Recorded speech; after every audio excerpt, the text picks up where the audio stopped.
just barely is right in my eye as I look out. If I stand Feel free like to scoot this. the mic over. There you go. Yeah. Well, you know, the problem right. is I'm on the X that is where the camera points, right? So it'll move. Will it move? So it's 5:30 AEST by my clock, so I think we can get started. So welcome everyone to the first of 2 sessions for Mimi at this IETF meeting. So like we were saying, we have, I think, a lot to discuss about discovery, so I want to get through the chair stuff pretty quickly. All right, so please everybody take note of the IETF's intellectual property and code of conduct policies. Note well, as we like to say. Can we please get somebody to volunteer to take notes during this session? I'll remind everyone that we cannot proceed without a note taker.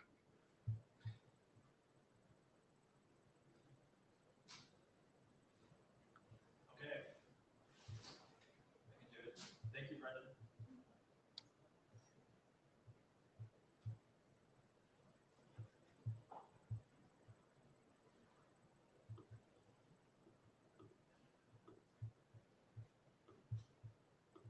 Nobody? Okay. I'll, so fortunately, since John is going to be leading the actual discussion, I think I should be able to take notes.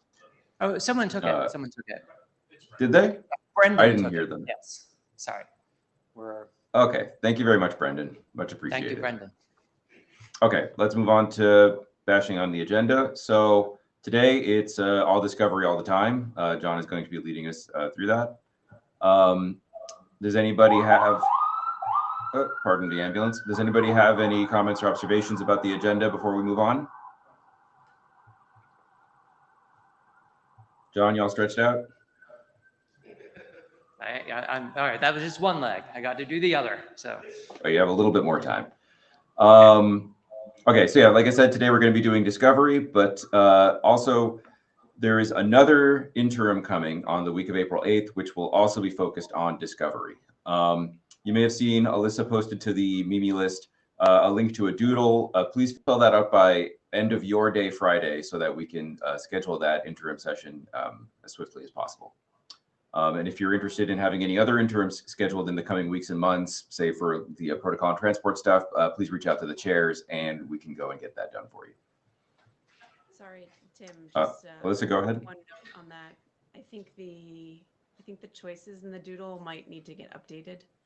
So people should pause on filling out the doodle until we get that sorted out. I'll send another email to the list once it's sorted out. Okay, we can barely hear you, Alyssa, but I think we got it. I'm not going to talk. It's 3:30 in the morning, so. I don't mind shouting. So everybody just watch out for more communications from the chairs for scheduling this next interim. Okay.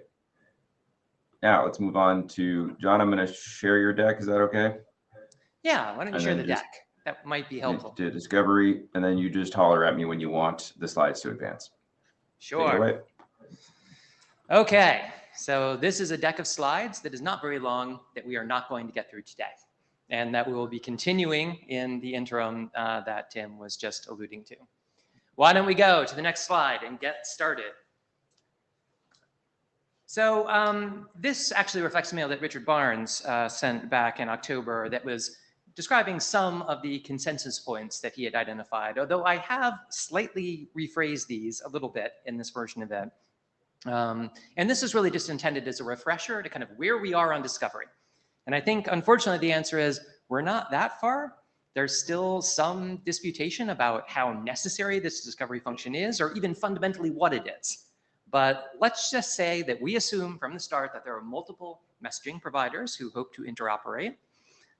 These messaging providers want to be able to assert mappings to service-independent identifiers, SIIs, that have registered at their platforms. And this is like I have a telephone number, and like I am, for example, Wire, and I want to be able to register this telephone number. I have a user that you can route messages to at my service, right?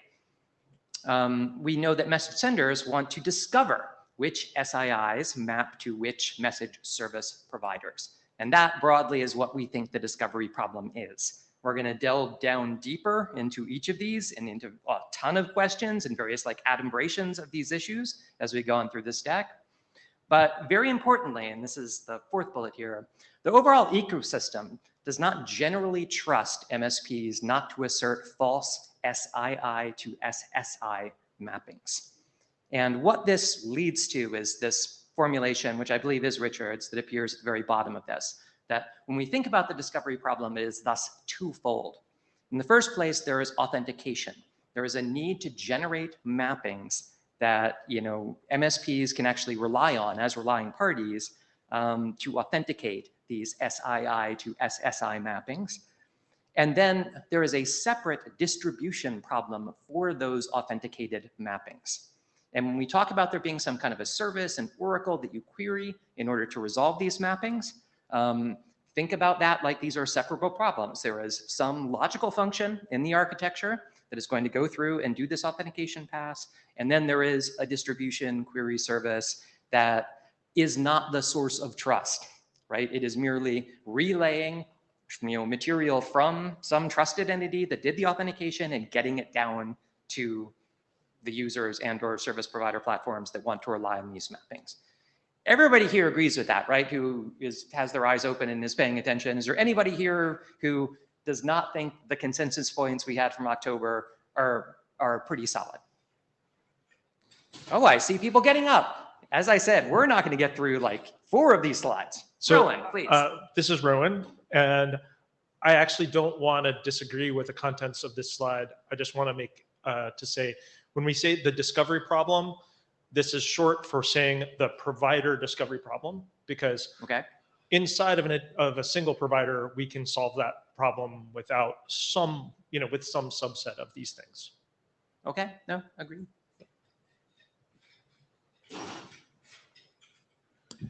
Hi, it's Vittorio Bertola from Open Exchange. I'm not sure that we agree that the service-independent identifiers need to be registered at the platform or the provider. I mean, there might be discovery mechanisms that are done by third parties or elsewhere. So, I mean, that's the only concern I have on this slide. Very good. I think, again, the spirit or the intended spirit of that is merely that the message serving platforms want to be able to advertise that they are routes to this. It may, in fact, be a third party who's going to prove out those routes, right? And the discovery service indeed may be aggregating this information. We're going to get into this, unfortunately, in scathing detail in the slides that follow. But yeah, so I think your core point stands, though. Anybody else? We good? Okay, next slide. All right, so here we get into first principles. And here we're going to talk a little bit about the nature of SSIs. Jeez, and I got this wrong because you get these wrong all the time. I hate these terms, SSI and SII. So the query key is of course an SII, not an SSI. I hereby move, we find better terms for these that are easier to not mistake. Anybody here disagree with that? That SII and SSI, we should change those for terms that are not as close? Good. Okay, we're going to do that in the next version of this requirements document, I promise. So the query key, is an SII. Imagine this oracle exists and exactly what its nature is. We're going to get into it again in a few more slides in scathing detail. But this is an important decision here between A and B.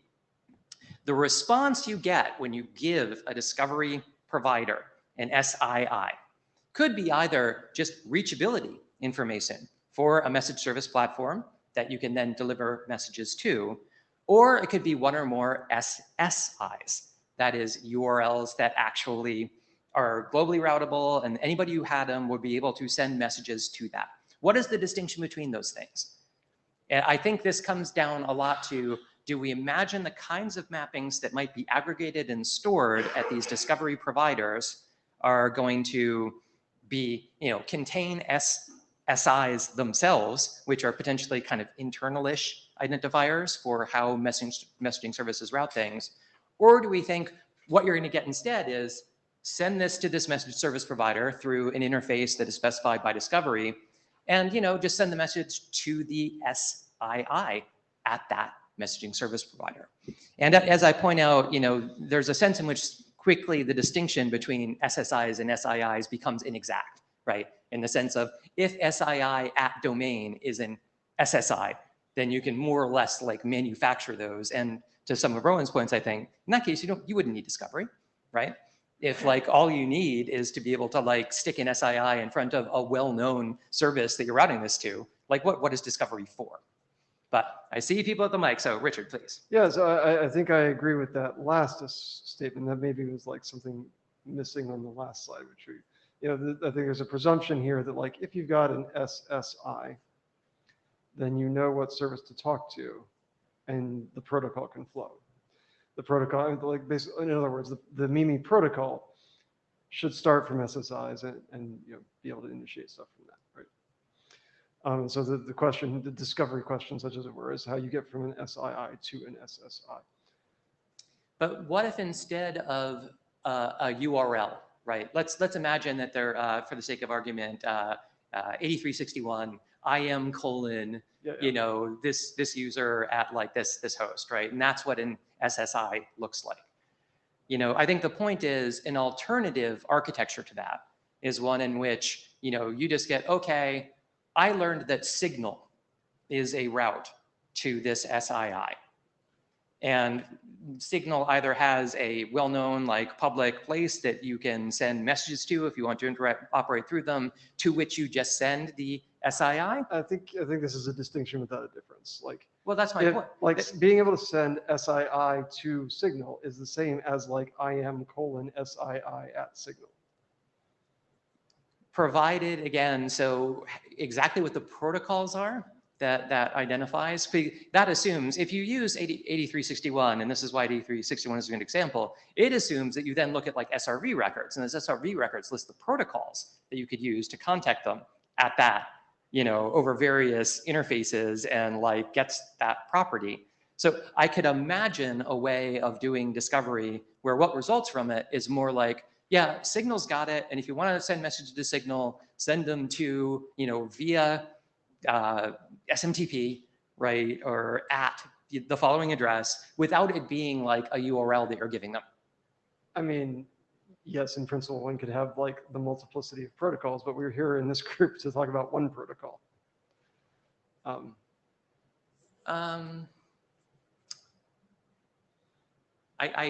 again, I think the issue is, if we view MIMI's scope as being largely MSP to MSP communication and leaving the client to the degree possible out of it, right? Which I think it is the intended scope as I understand it. Or if I'm wrong, let me know. I agree with that, yeah. Like, if these SSIs actually have like kind of client specific dimensions to them, then the question of whether it is MIMI's job to expose those SSIs and, would those SSIs, for example, we're going to talk about privacy and things like that in a minute, would they become more sensitive, right? If that is what the discovery provider is returning versus, or, does Signal not want people to know the SSIs behind these users? All they want users to know potentially is just talk to Signal.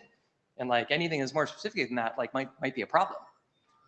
I think this is still an open issue. So who's next in queue after Richard? Ecker, please solve this for us. Well, that's asking a lot. So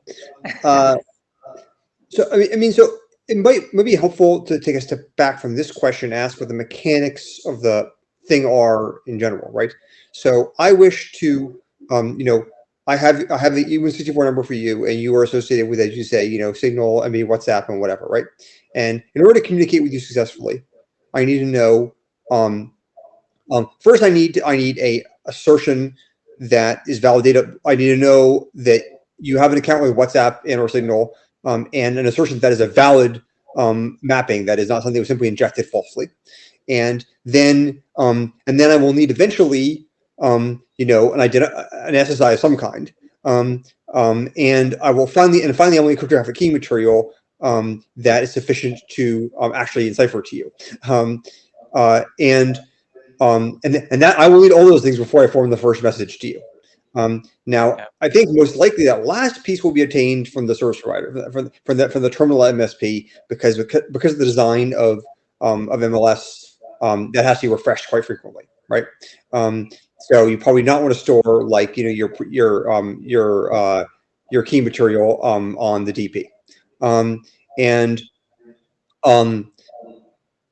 So and because and similarly because of the design of the requirement to be authenticated, we need to have like verifiable assertion at least it is on a certain provider that is independently verifiable. I think with if I could just come in for a sec, yeah, we're gonna have another slide if we get to it that is about this part entirely. I'm actually just trying to say, do we understand the distinction between SAIs and SSIs well enough to say what it is that we expect this query service to return, right?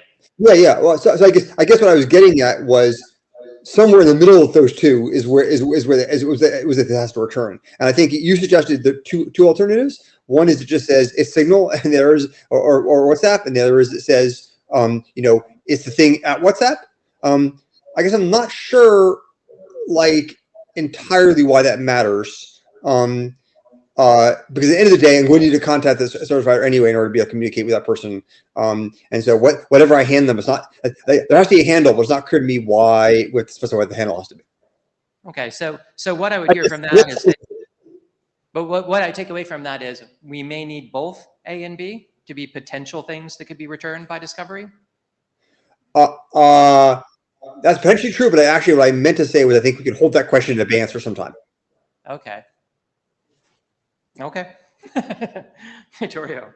Yep, we're not going to get that one solved here, I guess. Yeah, no, so I just wanted to note that, I'm sort of concerned that we seem to be starting to define the requirements already by the solution or by an architecture, while maybe we should start by the user journey. So I understand exactly what do we want what do we want the user to do with these identifiers, because then you might define the architecture in terms of what's needed to support it. For example, there might actually not be a discovery provider. It might be, if I'm thinking at my draft, we had basically the DNS as a sort of distributed global discovery provider, which is collectively run. So in general, maybe we should start thinking about which kind of identifier, what characteristics do we need these independent identifiers to have for them to be useful? And then when you understand them, you can design the system and the architecture. So. Sure. Again, I guess I believe that getting the distinction between SAI and SSI nailed down well enough that we can usefully apply it to that is actually prior to that. But I don't disagree with you. Again, there's a service that I often discuss in these things that is GSMA Pathfinder service, which uses 8361 identifiers and enum to do telephone number to message destination resolution, right? And it just applies URIs, just applies SSIs as what the output of GSMA Pathfinder is. And they are indeed gotten through. It's a private DNS. You can only access it when you're on the GSMA IPX or whatever, right? But it's just enum that does that. So, we could make a scope decision and say B is what it is. My question is really just, do we need A? Do we need to have a version of this that is not assuming an SSI that potentially, again, is exposing something about that terminating providers network, right? That the terminating message providers network, they might not necessarily want to expose. Yeah. It seems to me like what the requester needs to come out of this with is two things. It needs a notion of which SP to talk to and what bits to hand that SP to reference the user they're talking about. Yep. Right? Yep. If you encode those two things together in one thing, that's B.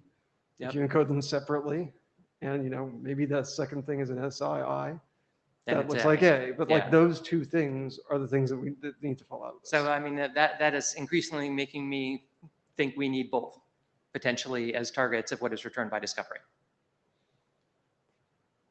You need both of those. You need both of those data. Yeah. I don't know that you need to be able to encode them both ways. It sort of depends on what the protocol looks like. It does indeed. Right, if the protocol has a place you can, shove an SII. Indeed. But my guess is the protocol is going to look like there's some, identifier format for a user that you want to take an action on. Mm-hmm. Well, speaking as someone who works a lot on the protocol drafts for this, how does this look at the moment? Yeah, so if you look at the draft protocol drafts, we're explicitly very notional about identifiers, and there's a syntax in there, but it could change.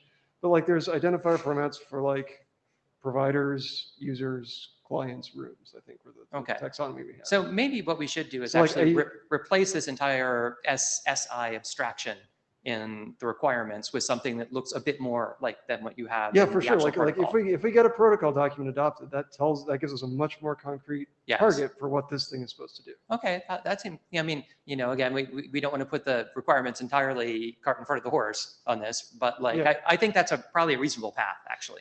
Yeah, but just to rewind a little bit, like the user identifier format is like something at provider. Yep. So like, whether you want to split it up as A or B, like it's pretty much, if you view that user identifier thing as the SSI format, it's pretty much B. Because that's the thing you will shove into the provider interface to reference that user. Okay. No, that's actually helpful. And I'd be interested in people in the room who have an objection to that, because that actually sounds like a pretty reasonable direction. Jim, so you think we shouldn't mess with E164 at all, I Oh, understand. yeah. That's a different thing altogether. I'm kind of confused a little bit here, John, because I can see why we're making a distinction between the reachability information and URIs, but why couldn't those protocol interfaces just be URIs and we simplify the whole problem space? I don't see why we should make it overcomplicated by adding these two separate categories. I don't understand why that's really a necessity. Surely we should try to simplify and rationalize things rather than try to make things more baroque than it really needs to be. So I've heard some people float requirements of the forum that the output of discovery should merely be the message service provider itself. And just the knowledge that this, okay, for this SII, Signal is a potential place that could be sent. And to have this stop at that very intentionally, because then it's really up to you as someone who has some business or maybe regulated relationship with Signal, understand in some out-of-band way what it is to communicate with them in these terms. Yeah. Now we could just tell those people to pound sand and, basically have something, I think, much like Richard was just describing, which. Now, since we're in Australia, I'm just going to throw something into the shark-infested, croc-infested pool. Why not just return Naptor records? Which records, sorry? Naptors. Naptors. Well, see, again, that we can go back to RFC 8361, like version of doing this, which can do Naptor and SRV and everything else. So, yeah. Enum's not going to go away. Yeah. I mean, that literally Pathfinder uses like precisely this, right? So, and it is, I think, the only big public service that actually does translations from telephone numbers to places to send these today. Many more people in queue, though. Ecker. Yeah, I think I'm like largely echoing what Richard said. If we imagine a service that has, imagine a service now which works in terms of handles entirely and doesn't have doesn't have any real concept of like of a unique identifier besides the handle itself. And now it wants to play in this game. And so I enter and so on its protocol changes now, you have EKR at like at provider.com, and and for the way this works is I go to the DP and it says go to the provider, and when I get the provider is my phone number at provider.com, and it says okay, that's fine, but really when you talk to my service you use EKR. Like that seems like not a very I think if we want to think of my phone number at provider.com as the SSI, and then there's other things in internal detail where you want to think about EKR at provider.com as the SSI. I'm not sure that's why the distinction is actually very important. So I think I'm sort of advocating for what Richard was saying earlier, which is like that. But I think at the end of the day, there has to be, as Richard said, a unique identifier, which the pair of provider and a unique thing I give the provider that will render routing information that the provider can make sense of. Stralvis, John. Harald Alström. If the last bullet on point bullet 3 here, if you have or can make an SSI, you don't need discovery. That means that the only essential thing is B. The discovery provider will give you back the SSI. End of story.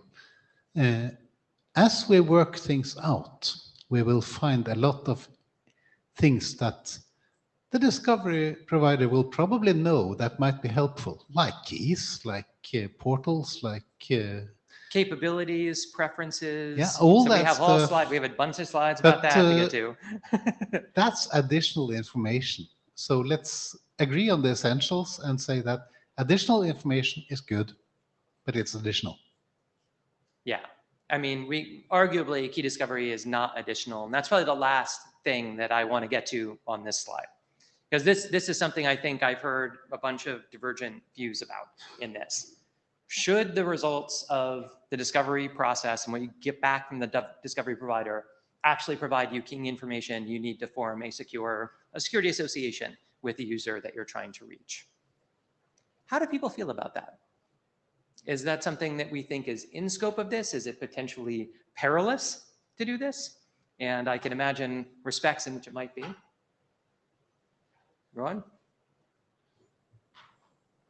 I was next up, if I may, Ron. Go ahead, Tim. Oh, Tim, thank you're you. right. Yeah. So I actually don't have thoughts about this, but just two minor things. First, John, you've mentioned several times now RFC 8361, and Pete Resnick in the chat points out that you probably mean 3861, address resolution for instant messaging You're right. presence. Sorry, Is that yes. correct? Yeah, Yeah, I just in wrote it case that was 20 years confusing ago, anybody. so I don't actually remember what it is. Thank you, Pete. The other thing is, Brendan, we're very grateful to you for taking notes, but it would be extremely helpful if you could join the meeting via Meet Echo so you show up officially in the participants list. Thanks. That's all. Go ahead, Ron. Yeah, so in answer to John's question, my intuition is that I would like the amount of information that provider discovery provides to be as minimal as possible and leave the rest of the business logic to the individual providers. So. Does anyone feel differently? I'd be very interested to hear other views about this. And of course, there are other ways once you've done discovery to be able to then get keys associated with it. So I don't know if DKG was going to get in line here, but he put in the chat, he says, my instinct that it's better to return key material during discovery. It is better to. It's better to. Okay.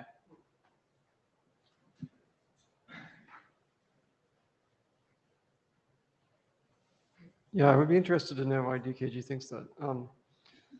It seems to me like the security property you want out of discovery is that the discovery is properly done, right? That the SAI is really bound to this SSI. Within the rest of the protocol, we can talk about the SSIs and establish security associations between SSIs and other SSIs or rooms or whatever. But what we need, the additional security we need at this layer is SII integrity. And so I think I would focus on that as opposed to the establishment of the other stuff. Okay, so is there anybody here who would like to go to bat? And if there's somebody in the chat who wants to talk about this, that would be good. Anybody who wants to go to bat for the necessity of key discovery being coupled with this process by which you get either A or B here? I'll go farther and say I think that's an actively bad idea because there's like wildly divergent lifetime properties to those two things, right? Like SSI mappings are very stable, like they persist for a long time, and like key stuff is largely like ideally one-time use in many cases. And so it's like, even from an engineering point of view, it's no point, they're different things to handle. I'm kind of vamping here to see if DKG comes to the mic. Ecker can. Yeah, don't slow down. Maybe we should clarify what we mean by key discovery, because there are two kinds of keys here. One is the signing keys, which you use for asserting your identity, and the other is the encryption keys, which you use to establish key material. Yes. The signing keys, I assume, are relatively long. The encryption keys are potentially shorter. It seems really relatively likely that the same credential which you use to establish the SII is associated with a specific MSP also establishes the signing key. And so it's a practical matter. It seems like you're going to publish them, co-publish them.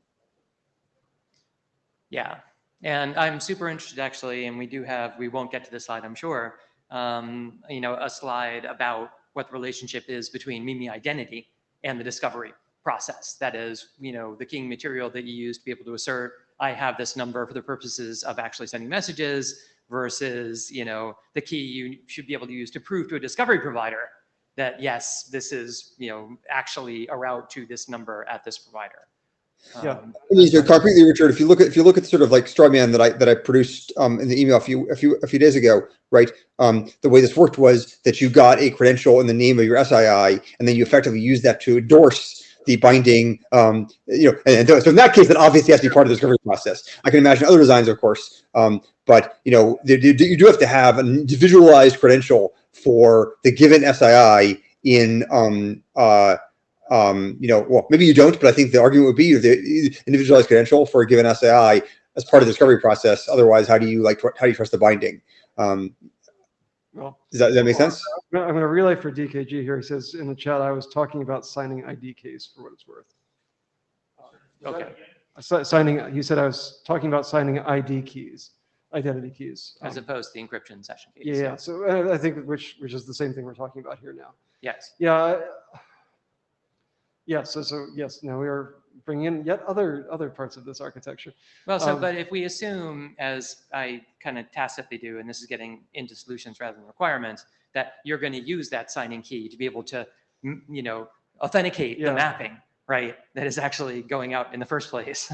Yes, there clearly needs to be some, right, on your previous slide, you're talking about authorities who are trusted to authenticate the mappings, right? There's signed things here saying that this mapping is valid. Yes. And then there will be credentials in the messaging room that we all present to each other that authenticate some identifiers. Presumably they will at least authenticate the SSIs. And shouldn't those just be linked somehow?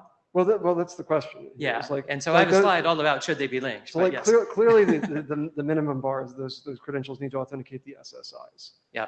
And so the question here is like, if you want to display the SII on the UI or something, do you do it transitively by invoking discovery and getting that, or is there also the SII in the credential?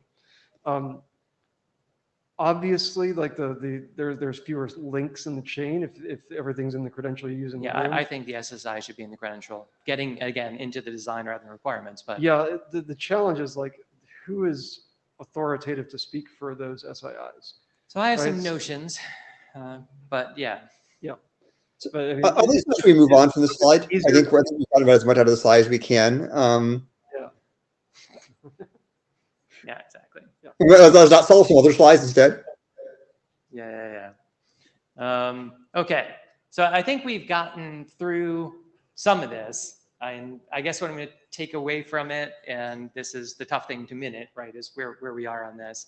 I've heard people saying both A and B are useful, but they suspect most of the A cases devolve to B cases, and that we're not, I wouldn't say we're 100% confident that there is not some A case that is not going to devolve to a B case, but that, we want to focus on the B case rather than the A case, even with this caveat that sometimes the distinction is very inexact, and that there are indeed use cases for potentially additional data that will be stored in the DP that could be these signing keys, and that we at least want to explore that a bit more as we look at what the interactions are between me and the identity and what the discovery stuff is. Anything else on this slide that people would like to litigate or relitigate before we attempt to move on to another slide with our amazing 25 minutes? Okay, next slide. So exciting. We're making more progress than I thought. This is like lickety split. Okay, so this is something that has come up recently in the mailing list. I mean, I might have thought that this is something we already had some consensus about. But when we talk about service independent identifiers, the question of which ones of them are in scope. So TNs seem like the most pressing case. And the reason for that is, of course, because of these things and the fact that so many systems seem to rely on being able to message to telephone numbers that are associated with our mobile devices. There may also be use cases, and certainly in the US, I'm well aware of the fact there are tons of like triple play landline services that are perfectly capable of receiving text messages. And in fact, because of the way that message routing works in the US, it's just like a flag that is set by the ecosystem that is responsible for that routing that determines what numbers can and cannot be eligible to receive SMSs and MMSs as well. But with that like caveat aside, I think the sentiment that was expressed on the list that mobile numbers are kind of the pressing case is a significant one. But does anybody kind of disagree with that? I mean, do people in general feel like telephone numbers are the important thing? And more interestingly, how important are email addresses as SIIs? Would anyone like to go to bat for maybe we don't need to have email addresses in scope of this? Vittorio, please. I agree that telephone numbers are likely to be the first case we need to solve.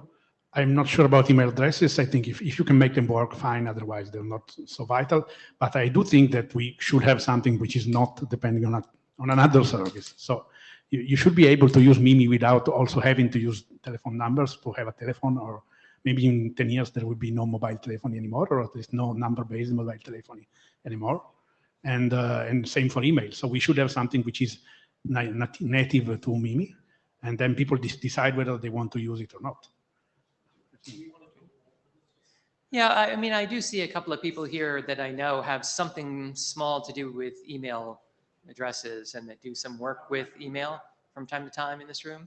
I don't know if any of them would like to opine on how important they believe in the messaging ecosystem it is that people utilize email addresses as service independent identifiers. And again, remember, this is a case where your messaging is decoupled from the host in your email address, is what we mean by an email address as an SII, right?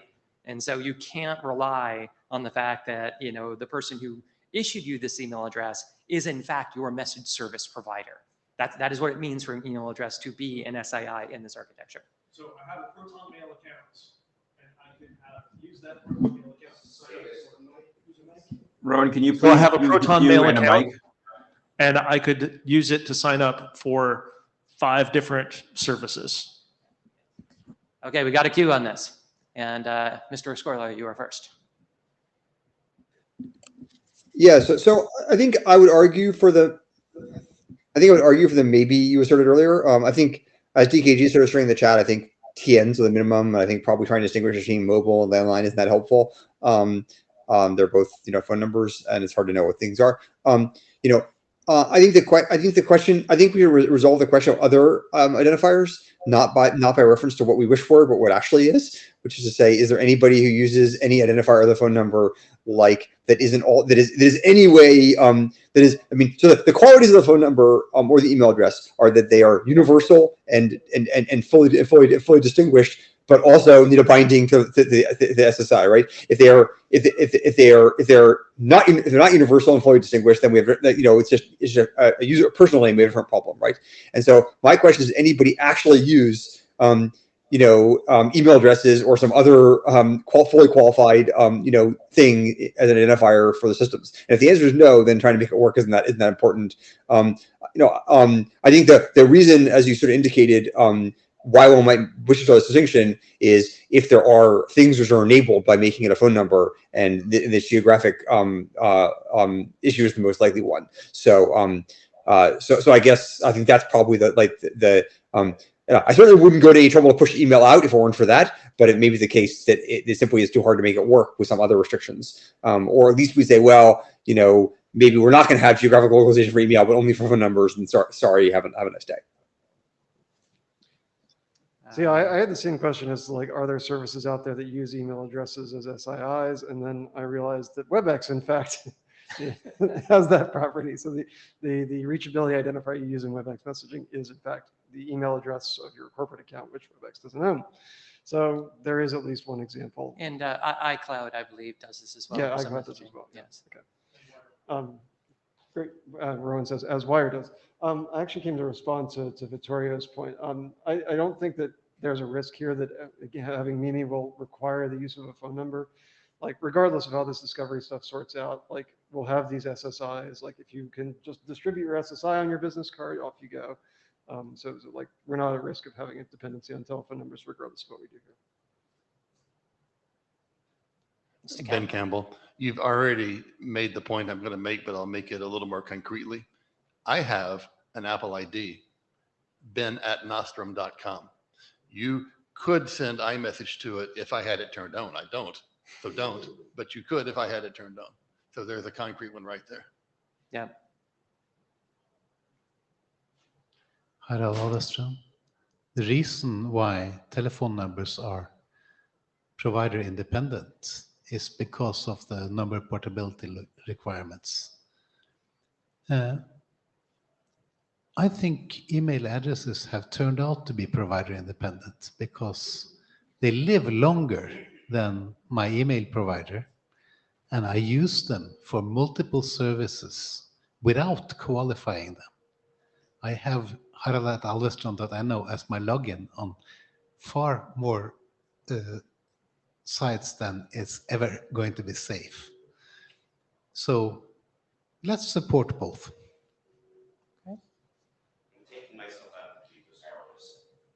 Okay. Who is remaining in the queue then? Yeah, we've had a similar thing with calendaring, which has had a real problem with using email addresses identifiers because they are both a place that you can send an email and an identifier in a different system, and so you wind up having your calendar on a different host than your email, and it all falls apart. I guess that's the same issue with telephone numbers as well, but as was already mentioned, with telephone numbers, there's provider independence that's been legislated in. With email, if you start requiring anything on the email address, everyone's individual domain is going to need to be configured to do it, which is going to be quite a nightmare to get people to do. That said, I'd love to see email addresses in scope. It's going to be a bigger problem, whether you're better off biting off separate levels and leaving email addresses for V2, I think might make sense. Next up, we got Becker. Is that? I can barely read it from here. It's me. Oh, it's DKG. Hey, DKG, what's up? Hello. So I'm also putting my, want to voice my support for trying to include email here. I mean, I would love to see email actually be fixed in terms of its cryptographic transport properties, but I am not convinced we can do that. If that doesn't happen, we need to be able to move people who are on email to other places, and being able to move them with their same identifier is going to be pretty important. So similarly to how all the messaging apps have moved people from SMS to better transport, it would be a real shame if Mimi could not do that for people who are using email.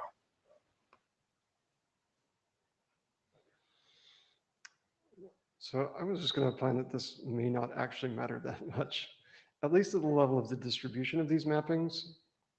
That distribution, as far as I can tell, is unlikely to exploit the internal structure of either a phone number or an email address. It's just opaque bytes. There may be some differences in how they're authenticated. Like maybe you have stir certs to authenticate your TN mappings, and some email cert, open PGP certs to talk about your email addresses. But to first order, there's no difference here. Yeah. Just a quick comment on that. I mean, the stuff I've been looking at for this, for how we do TN authentication for this for messaging, I think there are flows, Acme flows. I think, Alexi, you wrote some of the email Acme stuff that, I imagine that could really be imported precisely to get the kind of potential credentials we'd want to utilize for this. So kind of a side point, but who still do we have in queue? That's me. So I just wanted to add one more reason, I think, to not only use telephone numbers for this, which is that, John, your draft on requirements mentions one of the use cases being people potentially wanting to be discovered in a personal versus business context. And the problem that I anticipate is that people end up being strong-armed by their employers into using one phone number for everything, which makes it difficult to have that distinction exist. So supporting email would be one way to do this, but I guess the thing about you have something that isn't a telephone number. Okay. I mean, the one caveat I will point to this, Necker alluded to it, is what's at the very bottom of this slide. This notion that the difficulty of ascertaining the geopolitical location of email addresses may turn out to be difficult depending on our conception of the DP, which will bring us right into the next slide, actually, I believe. Fundamentals of DPs. And this is a biggie. And maybe if we can get consensus on this in this room today, that would be fantastic. The fundamental question is, do we want DPs to effectively be a logical singleton? What do I mean by that? What I mean by that is that there is a service that has all of the mappings, that is aggregating them. Of course, it could be in some sense a distributed service, right? And it could have like multiple instances to which data is replicated and so on. But do we want a conception of the DP where you can talk to it and any mapping that is in the Mimi ecosystem will be present in that DP? Versus, do we want a sharded system, right?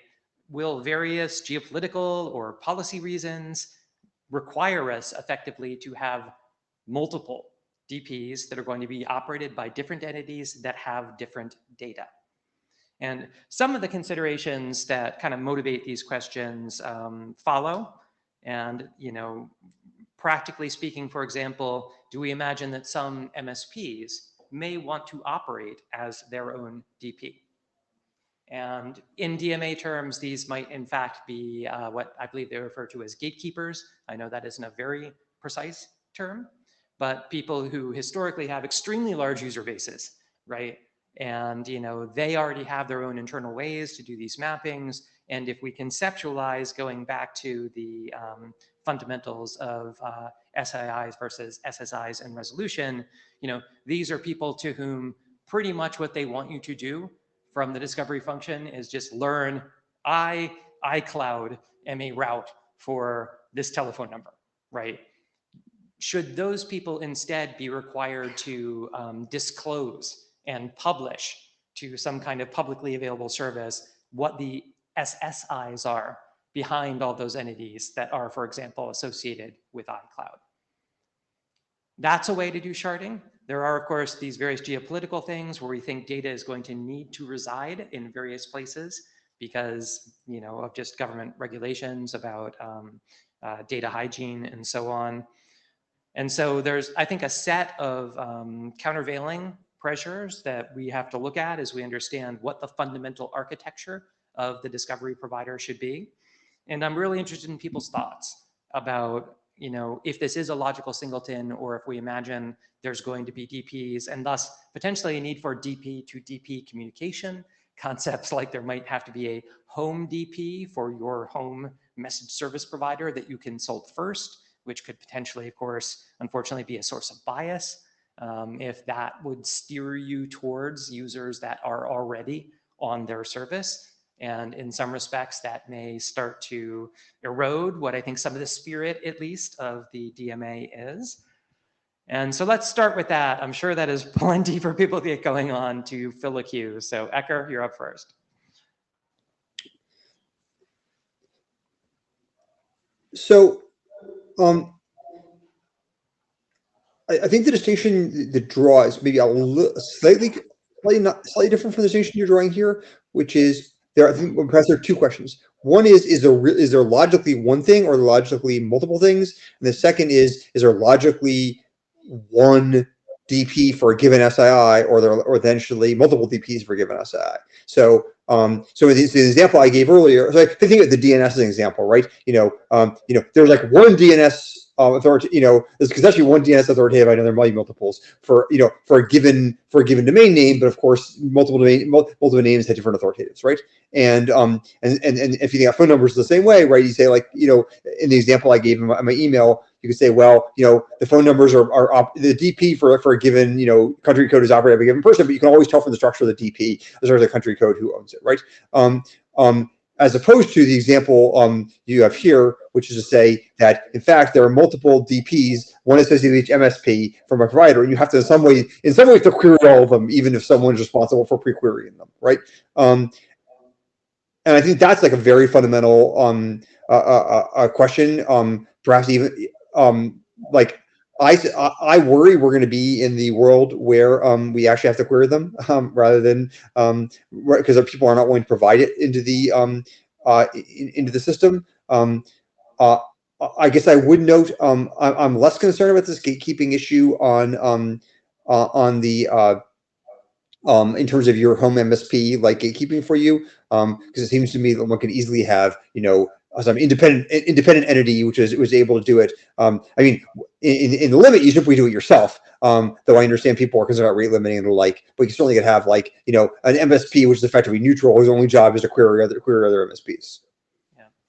Just one thing, and I know we have a long queue, and probably we should cut the queue at this point because we have exactly like 10 minutes left in the session, and this will be the last slide that we get to. But one quick thing about that is, of course, I'm worried that there are going to be a plurality of MSPs who can legitimately advertise themselves as a route for an SSI.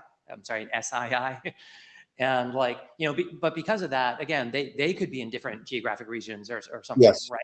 And like, so I think the process of actually saying, we can find one DP that is authoritative for an SII even has a lot of hard edges on it because of that. Yeah. I'm also concerned, by the way, of course, that the performance property is having to query 500 different DPs.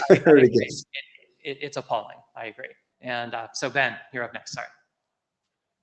I would love it to be a logical singleton, but I think it's a naive position to think we can get away with that, even if it's technically the best possible thing because of the policy issues. There's gonna be jurisdictions that want to run their own. And if we don't get ahead of that, we'll be behind it. Yeah, and not just jurisdictions, but I imagine MSPs as well. And even different applications. I can imagine it being different for, say, financial messaging.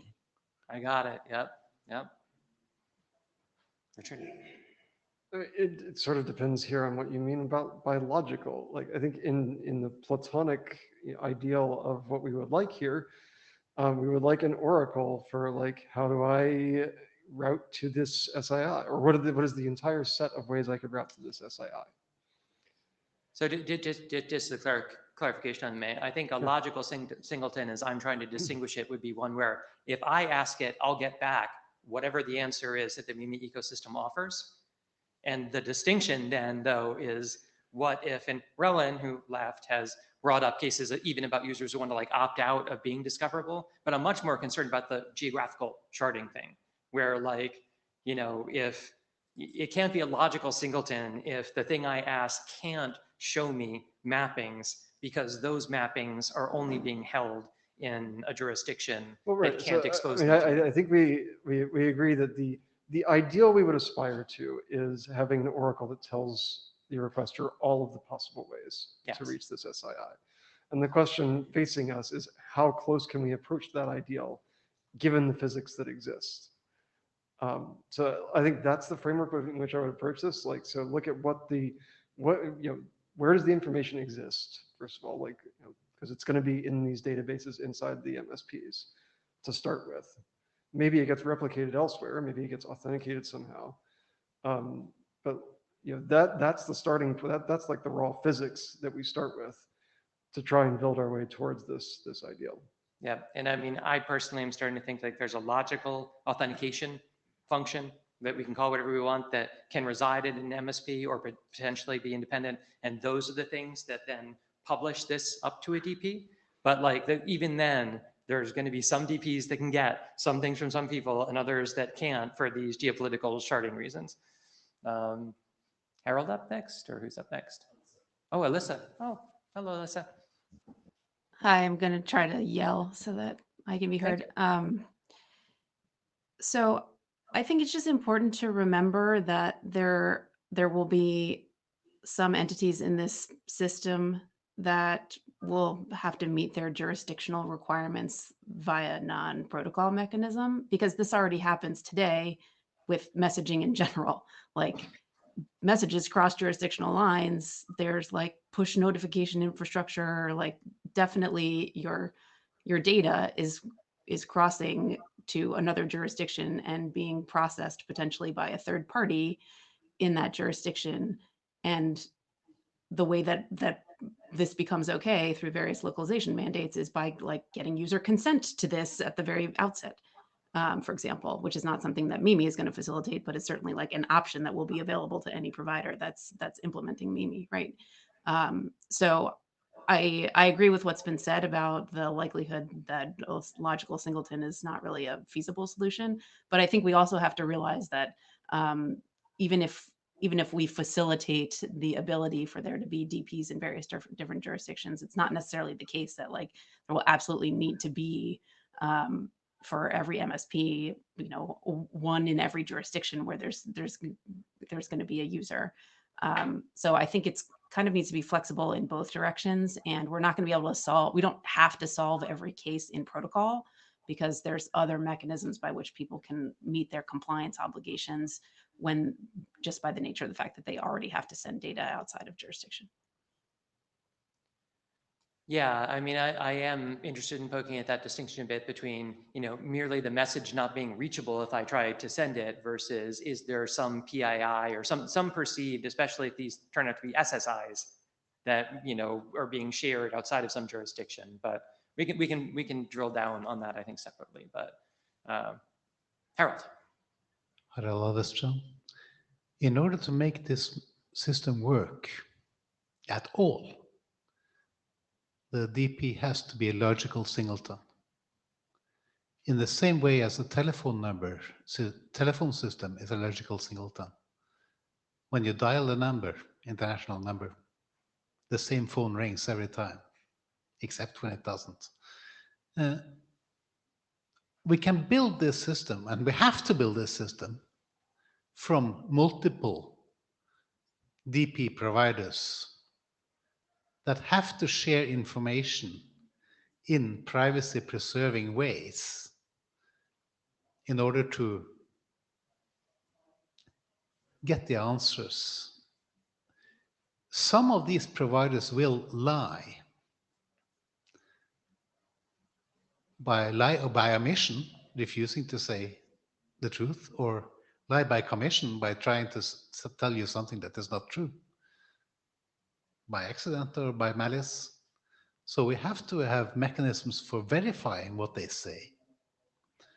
But seen from the topmost level, the DP is a logical singleton. The innards have to be very far from a singleton. And that's where we do some engineering. Yeah. I agree with all of that. I think that's fairly obvious that it has to both be a logical singleton from the user interface. You can't be having to choose which server you're going to be looking things up on. And it has to be multiple components for a variety of reasons. I've had a similar experience with phone numbers here in Australia. I can port my phone number to another Australian provider. I can't port it to a provider in another country. But within Australia, if I port my number, for all I think this is a Telstra number, but if there's an outage at Vodafone, guess what? It doesn't work because that linkage still goes through there. And I think there has to be a place that you look at first, and there has to be a requirement on anyone who's providing a DP in this system that they will alias it to somewhere else if you port, that they have a porting agreement too, and that you wind up as the owner of that SII, there's a way to tell your home DP, I'm now here. Yep.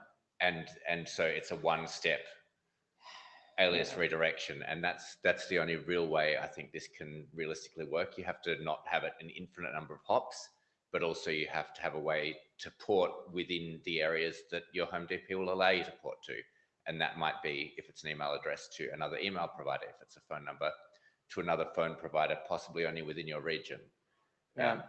So just to make this, because I always love deepening our confusion and complexity. I mean, the way the GSMA Pathfinder service works today, right, which works basically in flight, it's when you send a message, it hits this platform does this resolution. It actually has to dip in real time, like the number portability databases of the global providers that do this, because those global providers do not expose those mappings for free. This is a very important thing for people to understand who want to get into how this actually works. You cannot get that information like as a database that you can go store in the DP. I mean, if you could, like the service wouldn't need to exist. You cannot do that. It has to be dipped in real time.